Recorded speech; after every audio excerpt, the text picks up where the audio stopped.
Hey guys, good day. Thank you for coming back to the next video. Hey, I want to depart a little bit from the end times prophecy study and just talk about the three phases of salvation. Paul speaks about this in one of his epistles, and it goes like this. The minute that we become a believer in Jesus, we are instantaneously justified. We are found right in the eyes of God. And at that point, we live a life of sanctification where we grow to be more like Jesus throughout our whole life.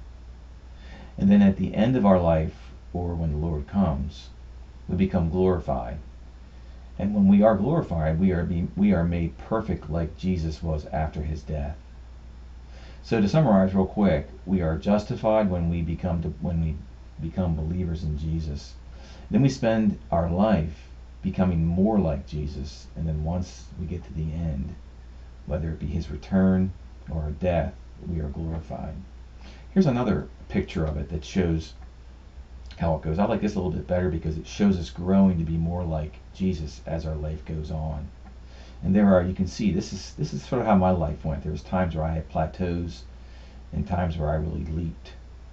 And I guess a few weeks ago I had a little bit of an awakening, and it came from reading the words of Jesus.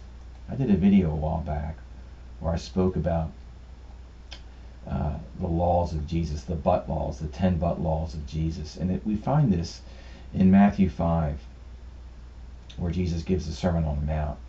And he speaks about, he gives commentary on the Old Testament, which I find pretty amazing how he speaks about this. And he talks about murder, he talks about adultery, he talks about divorce. It goes like this. You have heard that it was said, you shall not commit adultery. But I tell you that everyone who looks at a woman lustfully has already committed adultery with her in his heart. So the part that struck me that was a little bit of a dagger into me was this down here, given to the needy. It goes like this. He says, be careful, do not practice your righteousness in front of others to be seen by them. If you do, you will have no reward from your Father in heaven. So then verse 2 goes, so when you give to the needy, do not announce it with trumpets as the hypocrites do in the synagogues and on the streets to be honored by others. Truly I tell you, they have received their reward in full. But when you give to the needy, do not let your left hand know what your right hand is doing, so that your giving may be in secret. Then your Father who sees what's done in secret will reward you. So what struck me was this, the way he phrased this first part of verse 2. So when you give to the needy, like a present future tense, continuous giving.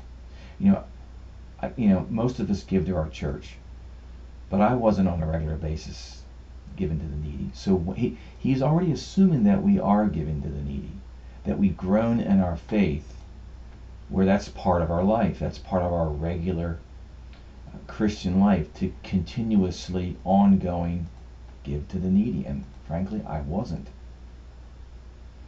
So when I saw that, I thought to myself, wow, I got some growing to do there. Now, giving doesn't always mean giving money. You can give your time and your talents and other things. So let's talk about religion for a second. Now, you guys have probably heard me speak about this in the past.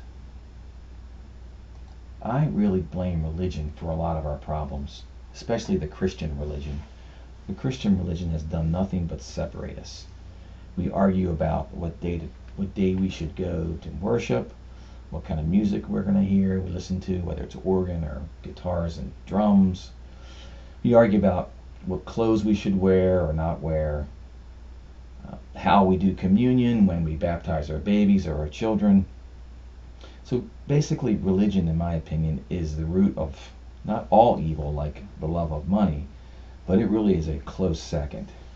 So in the book of James, chapter 1, the half-brother of Jesus, he tells us something about religion. Now, I hate it when people say to me, hey, Tim, you're one of those religious types, and they'll ask me a question. I hate to be called religious. It just makes my blood curdle. But this is what James says. He says, if anyone thinks he is religious and does not bridle his tongue but deceives his heart, this person's religion is worthless. Religion that is pure and undefiled before God the Father is this, to visit orphans and widows in their affliction, and to keep oneself unstained from the world. So this right here, I looked at this right here. I always thought this meant religion that is pure and undefiled is to assist and help orphans. Well, that's what it says, but look what the words used there, to visit. Now, if we go to James 1:27 and we look at it in the original Greek, I'm here on Bible Hub, James 1:27, and I go down to this word right here, to visit. Right? It doesn't say to care for, because some of the translations say to care for widows and orphans. Let's look at this word, Strong's 1980. It says to inspect, to go, to see. I look upon, visit, look out, select. See, this is more than just giving and helping the poor. This is visiting these folks in need. Look what it says.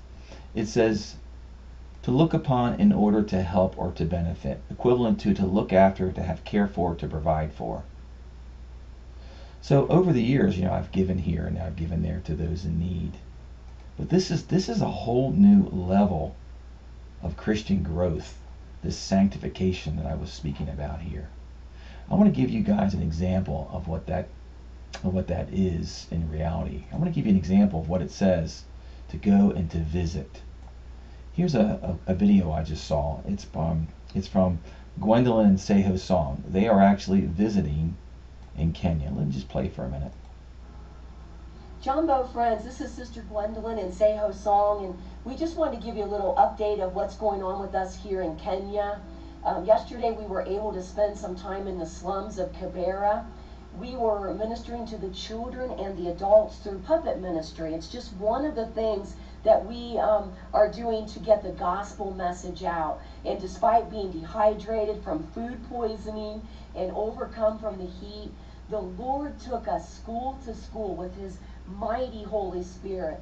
It was rough, friends, but the Lord did carry us. Now I got hit with bronchitis. So I'm just going to I'll leave a link to her video. Guys, I would recommend go and watch her video.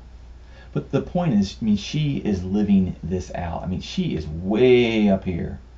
I know for me, I'm way down here. But the point here is there's some ministries I've given to over the years, and I'm going to talk about one in particular.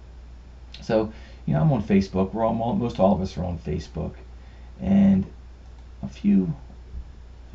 about a year ago, a gentleman named Joshua, Yeshua, Jesus, he contacted me and became my friend on Facebook. And he and his mother, Rose, they run a small orphanage in Kenya. It's called Hope for the Orphan Center. This is a document. You guys can download this document if you like. This is a picture of the orphanage. They have about 20 children there, and they care for these children. A lot of these, the parents of these children have passed away due to AIDS, or they're just unable to help them. And Joshua very, very politely and delicately asked me one time, hey, can you guys help us out? And of course I responded. But the thing about Jesus says, when you give to the needy, as if you do it all the time. I really wasn't doing that, but I'm not going to get into what I do now, because Jesus talks about not letting your right hand know what your left hand is doing. But I would recommend that you search out something like this to do what Gwendolyn does, at least, to go to where she is. I'm not able to visit these folks, but to increase along this sanctification scale. But back to Hope for the Orphans and this particular orphanage.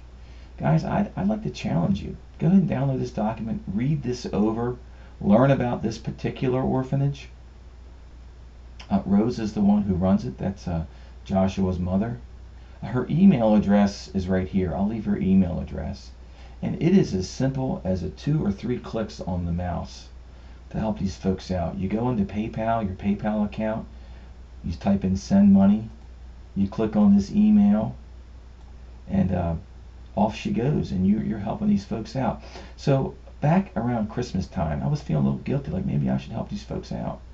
So I asked Joshua, I said, hey Josh, can you let me know what your orphanage's budget is? And this struck me, guys. I became embarrassed by this. So this is their yearly budget. They support these 22 children, about 22, on almost $13,000 a year. Look how much money that they use for food to feed these 22 kids. $4,800 a year. What is that? $400 a month?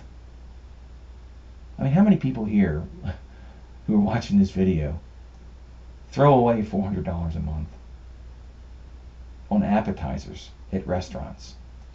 So this was a dagger for me, guys, when I saw that number. So guys, I would challenge you, either go find go find an orphanage, or go find some widows or orphans to help, or go ahead and help these guys out.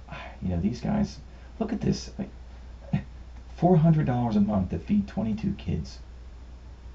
So guys, I'm not going to continue on too much, but I tell you, for me, reading the words of Jesus about when you give to the needy, like we should already be doing that if we are his followers.